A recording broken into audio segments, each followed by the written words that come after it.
Okay, welcome to another solo episode. Today, what we're going to talk about are the principles that I wrote about in Eat Like a Girl. So I'm really excited to share this with you. There are some really tried and true principles that all women should use when looking at their eating window. We're talking about the eating window and how do you master the eating window. In Fast Like a Girl, what I was really helping women see is that there are two windows. There's a fasting window and there's an eating window.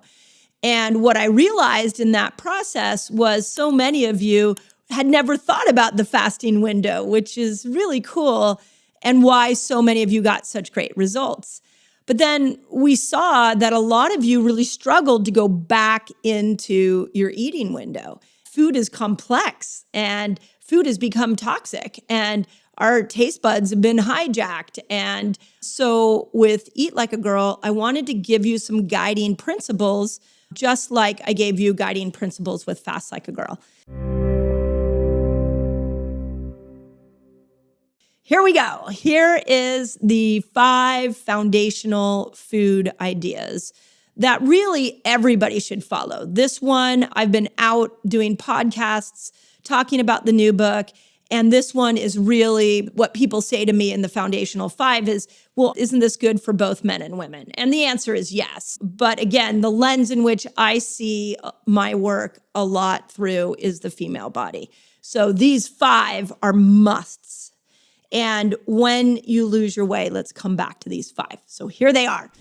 Principle number 1 of the foundational 5 is that your blood sugar matters, calories don't. Now, there are a lot of thoughts right now on calories. It's really surprising to me. If you haven't heard the interview I did with Stephen Bartlett on the Diary of the CEO, we will link that in the notes to this show so you can go see it. But the second episode I did with him, we spent a lot of time talking about calories. And when you look at the science on calories, yes, it's prolific. I mean, there is a lot of research showing that a calorie is a way of understanding the energy that is required to absorb that food into your body. And if you take in too much energy and you don't have enough energy output, then yes, you will gain weight. There is a piece of that. And I'm not saying that that is wrong. What I'm saying is that is harder than shit to follow. Like I asked Stephen this. I was like, nobody that I know of has told me I counted my calorie input and my calorie output. And I did that every day of my life and it kept my weight where I want it to be. I'm sure there's somebody out there, but I have never heard somebody say that that worked for them. And this was really what I brought up to Stephen. I asked him when he said, what do you think of calorie counting? I said, well, have you ever succeeded at it? And he said, well, maybe for a day or two. So the calorie model is so broken because A, we can't follow it. And B, every time you decrease your input of calories and you increase your output of calories, you change your set point. And this is something that Dr. Jason Fung brought to us when he brought the obesity code, which really gets a lot of credit for being one of the original books that said, hey, we're looking at weight loss from a really different lens and it's broken. And we need to look at weight loss as a hormonal issue, not a calorie issue. And he actually, in the obesity code, he referenced something called the Minnesota starvation experiment. And the experiment went something like this. They took a group of men, quarantined them, and slowly started lowering their calorie input. And what they found is that the less calories they ate, the body changed its set point, its metabolic set point. And so they kept reducing the calories down and they kept losing weight until they came out of the experiment. I think the experiment went on for close to a year. And these men came out of the Minnesota starvation experiment. And they were very, very thin. And then the minute they ate food, they just gained all the weight back. which was good in their scenario, but it was how we understood that there was this metabolic set point. And if we keep trying to eat less and exercise more, we are at risk of changing the set point. So we always have to eat more or eat less and exercise more to stay at that space. Now, if you put your lens on blood sugar, you bypass that whole experiment. And so the first principle is blood sugar matters, calories don't. And when you look through the lens of food from blood sugar, how do I put combination of food together to keep my blood sugar stable? How do I eat foods that keeps my blood sugar down and I don't end up with these huge blood sugar spikes? If we look at it from that lens, calories don't matter and you will not gain weight. I have seen it over and over and over again that the minute I can take your focus and I can put it over on blood sugar, now you literally can have your cake and eat it too. Because the combination of foods matters, and we'll talk about that in a moment. Like you can take a carbohydrate and put it with a fat, and you won't increase, you don't have a blood sugar spike. And if there's no blood sugar spike, then there's no insulin required from the pancreas. And if there's no insulin required, then we don't end up in insulin resistance. So when we look through the lens of blood sugar, we start to see we have more options. We have more flexibility. And when we have more flexibility and options within our food, we can sustain that.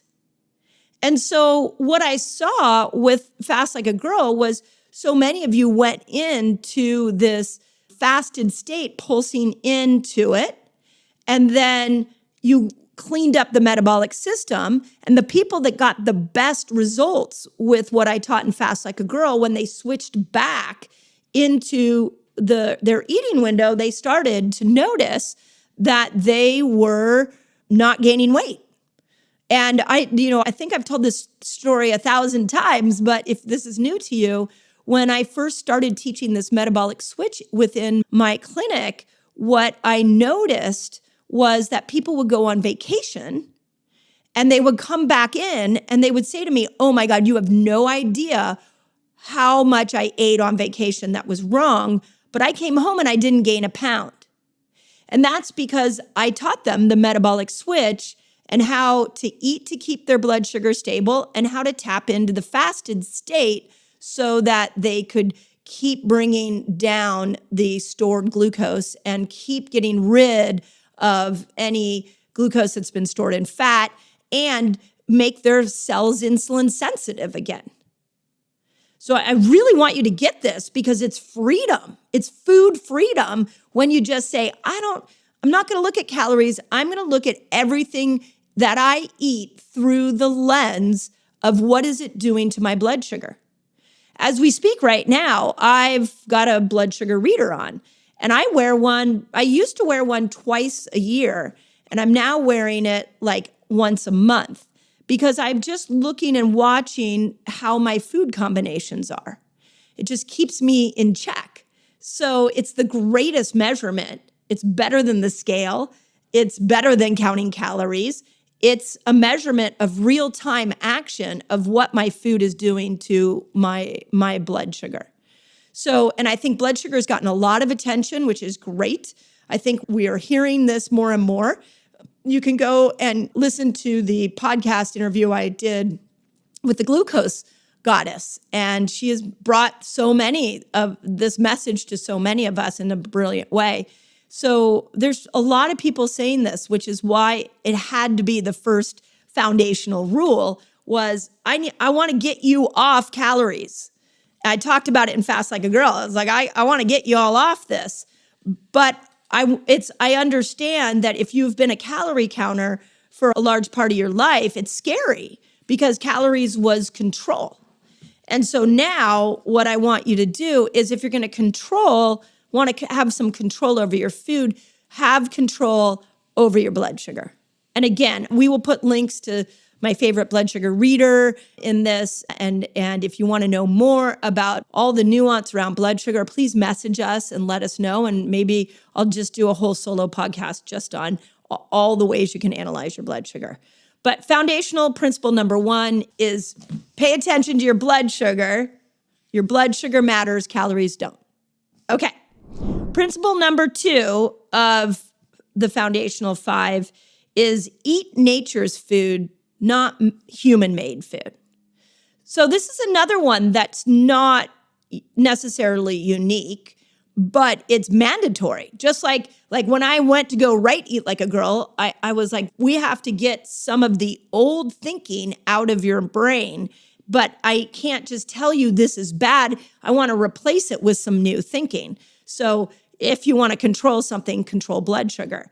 If you are tired of counting carbohydrates, which a lot of us are, or counting protein, and we'll talk about protein here in a moment, it's in the rigidity of counting that I think people go into these diets and they're like, at first, they tell me the rules. Okay, you'll see in my cookbook or in Eat Like a Girl, which is a food book at the front section and a cookbook in the back section, I was like, okay, how can I get some of you off the counting of the carbohydrates? But I also gave you some guidelines. I have 2 eating styles in this book. I introduced it to you in Fast Like a Girl. One is called Ketobiotic. And in Ketobiotic, we keep your carbohydrate level low, and I like it around 50 grams, and net carbs, which means you have to factor in the fiber. And the other style is hormone feasting foods, where we actually purposely bring your carbohydrate load up so that you have enough glucose for progesterone. Okay, my baby's coming to you. Eat Like a Girl. You want to know the foods that will support hormones? Guess what? I have them for you already. It's a free giveaway. Just click the link above and I'll send you a list of all the foods that support amazing hormonal health. So both of those eating styles are carbohydrate driven. I have some real strong feelings about how we want to look at these 2 different eating styles through the carbohydrate lens. But before I could introduce ketobiotic and hormone feasting to you in a very detailed way in Eat Like a Girl, I really want you to get out of counting carbohydrates to a point in which it is now become a rigid, disciplined food principle that you can't stick with over time. And I wanted to introduce this idea that carbs are good sometimes, and they need to be nature's carbs. Human-made carbs are absolutely what's killing us. And another way that we say it is ultra-processed foods. Ultra-processed foods are incredibly high in refined carbohydrates, and they will spike your blood sugar. And so let's just move to that second principle of when you go to pick a carbohydrate out, ask yourself, did this come from the earth? The earth didn't make anything that wasn't helpful to us. So a banana that's really high in carbohydrates, there's a time and place for it. We need bananas when we need potassium. We need bananas when we need to make progesterone, which is why it makes it a very, very good hormone feasting food. But when we want to lose weight and stabilize our blood sugar, we might need to get the banana out of the diet and go more ketobiotic and take a different lens of that carbohydrate. So in this conversation I feel like I'm having with all of you, I really want you to see that carbohydrates are not bad. But when we move to refined carbohydrates, now we have a problem. And there's so much coming out right now about ultra-processed foods. I'm really feeling encouraged that so many people are calling this toxic food out. But where I think we're lost is in nature's carbohydrates. And to go one step deeper into this, what I want to tell you is that Ketobiotic works really good for estrogen. It does not make you more estrogen, but it makes you insulin sensitive, which creates a beautiful environment within your body to allow your age-appropriate estrogen to be produced by your body. When you are in a state of insulin resistance, that's when we see estrogen have challenges. And a perfect example of that is the woman going into her perimenopausal years. Estrogen starts to go low, and then it creates a more insulin-resistant environment. And you need to make sure that you keep your carbohydrate low so that you don't start to gain weight. And I saw this so many times in my clinic where people were doing just fine with their diet until they went into perimenopause. And then they went into perimenopause and that diet didn't work anymore. And so we had to pull some lower carb days where we don't bring the banana in, we don't bring mangoes and the tropical fruit. But then, like I told you in Fast Like a Girl, on other days, we needed to bring those tropical fruits back and we needed to bring the sweet potato back and bring glucose up for progesterone's needs. So this is the nuance of the female body, is that our two major sex hormones actually have two different environments that they like. And it's you could almost look at it like, I can use myself as an example. Like, I'm a very social human. And sometimes I like environments that are very outgoing and have lots of people around. And then sometimes I like environments that are quiet and no people. So we need to hold both those truths, which is what I did with a ketobiotic lens. I said, hey, sometimes the female body needs lower amounts of insulin production in order to support age-appropriate estrogen. But then other times, your body needs more glucose to support progesterone. So I gave you hormone-feasting foods. And just to make it easier for all of you, the way that I divvied up these recipes in Eat Like a Girl is there's a whole section on the ketobiotic ones and a whole section on hormone-feasting ones, so that when you have this book in your hand and you're making these recipes, you know what they fit in. But you'll see I didn't put macro counting on each recipe because I want to free us from macro counting. It's gotten a little obscene now, and my lens is always freeing women from the constraints of health that have been placed upon us. We already been told, so you do this, don't do that. And all I'm saying is, okay, let's focus on blood sugar. And now let's focus on nature's carbs. Let's just lean in on nature's carbs. And when you want to help support estrogen, we eat the lower glycemic nature's carbs so we don't spike glucose. And when we want to cater to progesterone, then we eat the higher glucose nature's carbs. But they're both nature's carbs. Okay, so that's principle number 2. I wish I could see all your faces to see how, because this is really important. It takes us out of this fighting that seems to be happening in the nutritional world of do this, don't do this. Women, as women, we've had enough do this, don't do this. Like, the last thing we need is more freaking food rules that shame us and make us feel guilty. Like, I'm trying to give you a new relationship with food, and food is healing.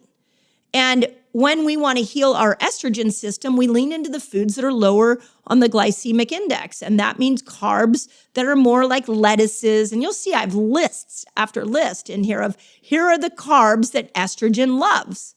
And then when we go over to progesterone, here are the carbs that progesterone loves. And now we have more to work with, and we're not in this rigid mindset. Okay, so that was number 2. Now, number 3, this one I love, and I really want to continue to bring this home for you all, that especially those of you that are struggling with sugar addiction or carb addiction. I want you to hear this really clearly. The third foundational 5 principle that I wrote in this book is eat for your microbes, not your taste buds. Now, it would be easy in that discussion to feel like I'm telling you to eat tasteless food. I'm not saying that. Wait till you try these recipes in this book. They were performed by two different chefs, celebrity chefs that are celebrity in their worlds. One is a plant-based chef, Chef Leslie, and then one is Chef Jeff, who is an expert in all styles of eating, but also has a unique lens through looking at meat and cooking meat in an incredibly tasty way. So when we look at eating for your microbes, what we need to understand is it's your microbes that determine your taste buds. I want to say that again. Your bacteria in your gut tell your taste buds what to crave. An incredible example of this is Candida. Anybody who's ever had Candida has a massive sugar addiction because Candida is a fungus inside the gut that tells the brain and the taste buds eat more sugar, drink more alcohol in order to keep that fungus alive.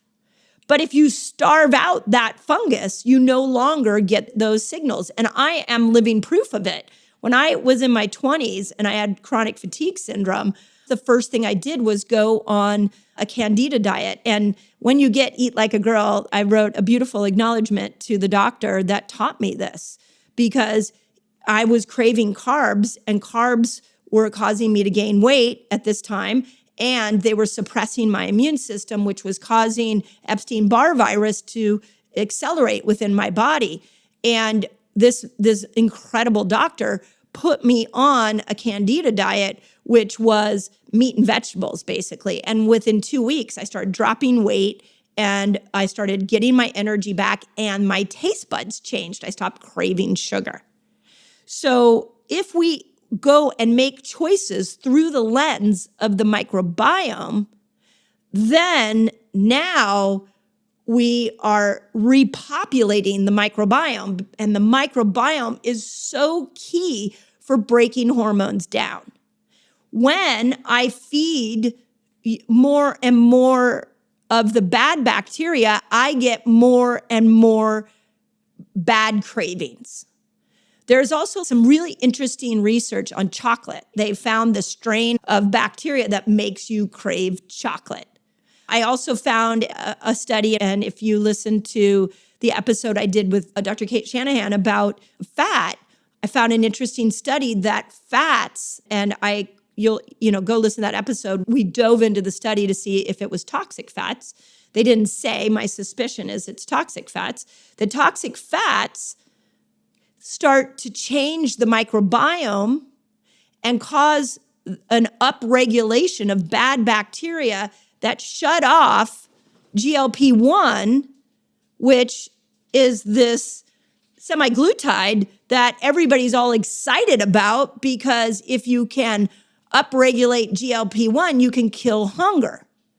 But the part of the story that's not being told is it was in the fats that changed that semaglutide within your gut. So now you're having a different experience with food. You're wanting to eat more. The foods we eat change the microbiome. And as the microbiome changes, it tells us to eat more of either the right or the wrong food. So you get to pick. What do you want to do? Do you want to crave more of the right foods or do you want to crave more of the wrong foods? It's up to you. So as you're eating and going around day after day after day, you are building a microbiome that tells you what you should crave. One of my favorite original introduction to fasting was through the lens of a researcher who wrote a book called The Every Other Day Diet. And she took a group of people that were addicted to toxic food and were overweight and had incredible metabolic markers that were all off. And what she did is she said, okay, eat whatever food you want to eat one day, and then the next day fast. And then the next day, eat whatever food you want to eat, and then the next day fast. And what she found is she did this for a year. That's why it's called the Every Other Day Diet. And she found that the days off from the toxic food let the microbiome repair itself. And throughout the year, not only did the metabolic markers change for the person, like hemoglobin A1C came down, blood pressure came down, and liver enzymes healed, and cholesterol changed. But what surprised her is their food choices changed. And those of you who've heard me talk about the story of the young man, Todd, who I helped overturn a food addiction and he lost 175 pounds, we applied this. He was addicted to Western food. And so instead of taking that Western food away, I taught him to fast. And then I taught him to add in like fiber and add in good foods, prebiotic, polyphenol, probiotic foods that would help to create better bacteria in his gut. So now changing his food habits isn't a discipline issue. It is actually an innate feeling inside of him because his taste buds changed, because his microbiome changed. Then he made different food choices. I hope you're getting this because it's huge when we go and feed the microbiome. And I have all kinds of lists in here about the different foods that really do a good job feeding your microbiome, specifically the estrobolome, which is the set of bacteria that break down estrogen, which is really important for perimenopausal and menopausal women. Okay, principle number 4 is protein is the hero macronutrient. Now, this one is really important because protein is having its day. And there's a lot of conversation on protein. You've probably heard me even talk about protein a lot here on this channel and on my podcast. But we're back at counting again. We can't keep counting. So the rhetoric that's getting out there is 1 gram of protein for every pound of ideal body weight. That's what we should be focused on. But it's hard to sustain that.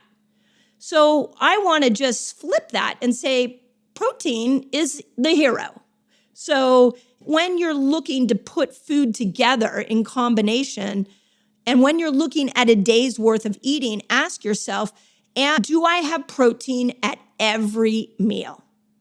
This is why I love beef sticks. And my favorite is Paleo Valley beef sticks. I walk around eating that all day. This is why I love eggs, the hard-boiled eggs. I've gotten really back into tofu. For those of you that are plant-based, hanging out with Chef Leslie's just gotten me thinking about tofu and tempeh.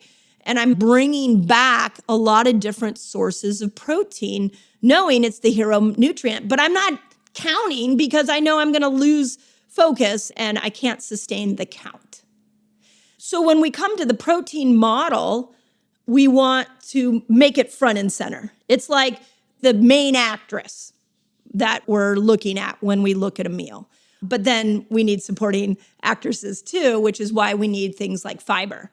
So one of the things that I really focus on when I put a meal together, and we're going to talk about how to put a meal together for Eat Like a Girl, is you want to build a meal around protein and then put the supporting actress fiber with her.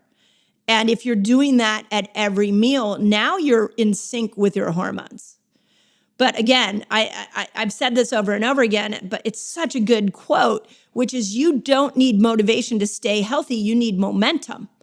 And when we start counting all this stuff, we lose motivation over time. I want you every year to get a little more momentum and a little more momentum with making good food choices. So protein is the hero, and then fiber is the supporting actress that needs to be with protein. So for example, I was putting a meal together for myself and I had a bunch of greens and I have like some cool greens I'm mixing together.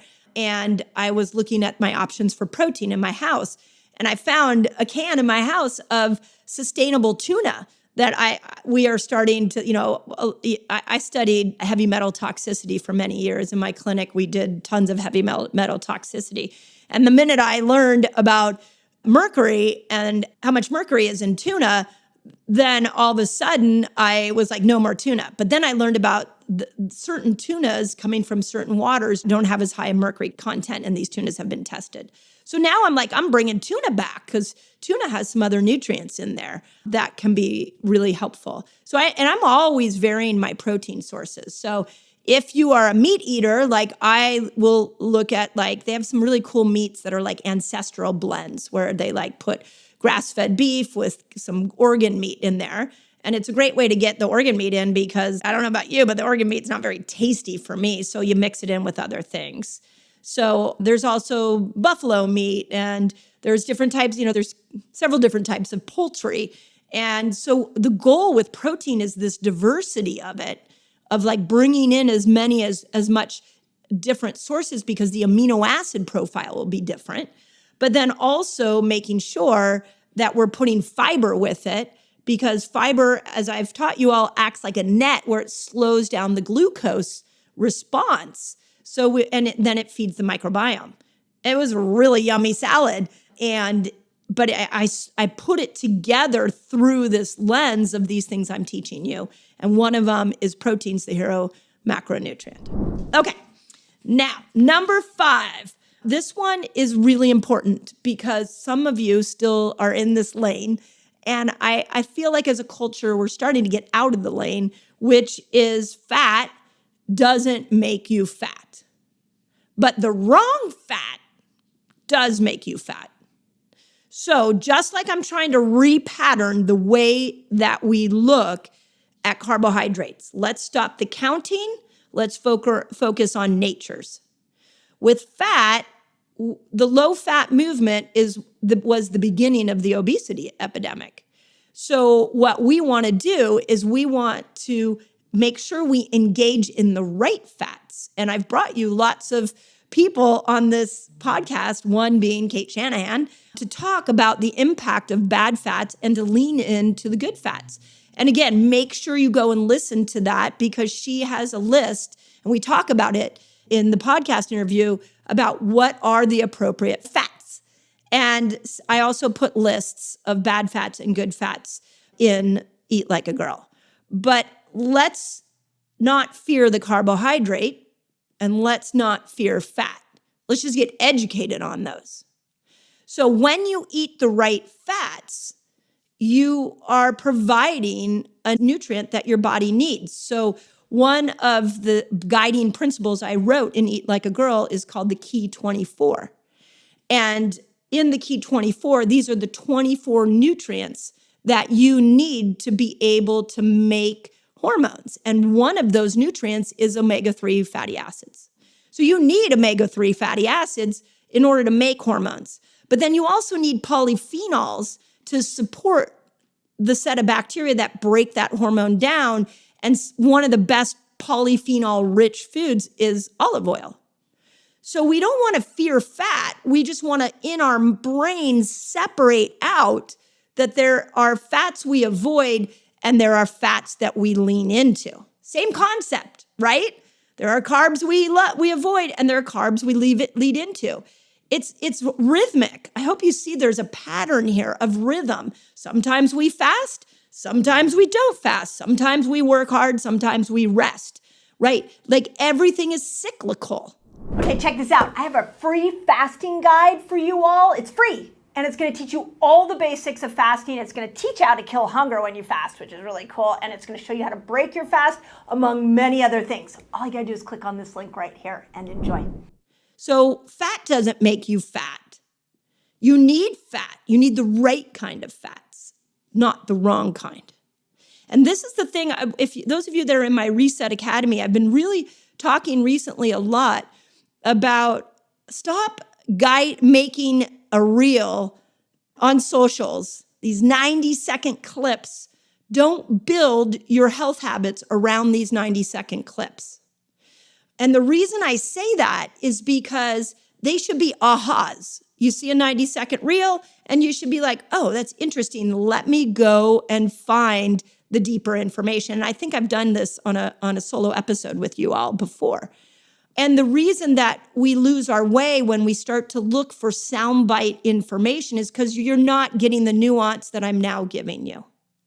So it's in episodes like this that give you that depth of information so that you're able to make smarter decisions for yourself. The last thing I want to say on fat doesn't make you fat is that I will continue to be the champion for your body. And when you are eating the wrong foods, your body will tell you by storing fat, by you gaining weight. What your body's saying to you when you gain weight is, you have been giving me too much of something I don't know what to do with. And it's harmful to the body. So what I want to do is I want to store it in fat to protect your internal organs. And then we go to the mirror or we go to the scale and we start getting upset. And your body's over there like, hey, like, I'm saving your life. Don't be mad at me. So we have to learn how to read the clues that the body is giving us. And those clues, one of them is you're gaining weight. And you're not gaining weight because you were undisciplined. You're gaining weight because the food system wants to keep you addicted to toxic food, that your brilliant body is now taking all those toxins and storing it as fat. So we want to look at it as a message from the body to eat differently, and not as a message to your own brain that you messed up. So please relieve yourself of that. So those are the foundational 5 principles that I put in the book. Again, I have so many lists to help back those up. Like, I'm looking right now at the book, and there's like one page where I put a whole list of how do you eat to support your microbiome. I have a whole list of carbohydrates that support estrogen and carbohydrates that support progesterone. So within these principles, I've put lists to help guide you. So now, if you and I are having a discussion about how do I master this eating window, I just gave you the foundational 5. Let's start the conversation there. Now, once you have those 5, and what I would encourage you to do is just write these 5 down. Blood sugar matters, not calories. Nature's carbs, not human-made carbs. Eat for your microbes, not your taste buds. Protein's the hero macronutrient, and fat doesn't make you fat. Write those down. Put them on your refrigerator. Put them somewhere you can see so that you're always guiding yourself through that foundation. If you get any of those steps off, your metabolic switch may get rusty, and fasting could get hard, and losing weight could be difficult, and your hormones may be out of balance. But we got to start there. Okay, where are my gals that are struggling with hormonal imbalance? Bloated, feeling like you're not making progress with weight loss? You need to add these foods in so that you can support better hormonal health. There is a lifestyle that estrogen wants you to live, and there's a lifestyle that progesterone wants you to live.